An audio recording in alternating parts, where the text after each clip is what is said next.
Today I'm going to give a bit clarification about rabies. As you know, rabies is caused by a virus which infects dogs. Human beings get it when they're bitten by dogs. And this is a disease where we don't have any test to confirm whether you have rabies or not. So far, the only confirmatory test which is available and accepted worldwide is either when the dog dies or when the human being dies. We can take samples from the brain tissue and then confirm the presence of the virus from the brain tissue. That is the method which is used to confirm. So because of that, while a person is alive, we only say whether the person is having rabies or not by what we call clinical science. It's not by laboratory confirmation. We only confirm it that they have through the lab after they die. So it's purely clinical confirmation. So this is important.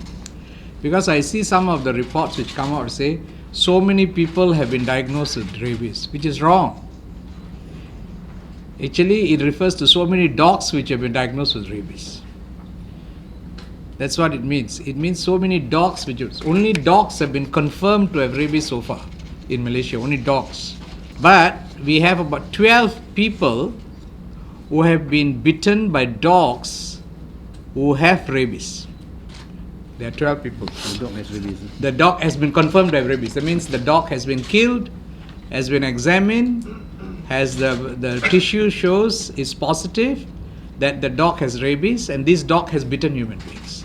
Perlis 9, Penang 2, and Kedah 1. I think if you are bitten by any dog, whether it's a dog with rabies or dog without rabies, in Perlis, Kedah, and Penang, we assume you have been bitten by a dog which can potentially have rabies, and we give you preventive treatment. That means we give you vaccination against rabies. And the number of vaccination, we follow protocols which have been set out by World Health Organization according to whether it's just a licking of the dog, or it breaks into the skin, or it breaks deep into the skin. Depending on the type of injury, our management differs. It's a number of times we vaccinate. Those with serious bites, we also give them what is called immunoglobulin to protect them. So for all these 12 people, they have been given that protection because they have been bitten by dogs with rabies.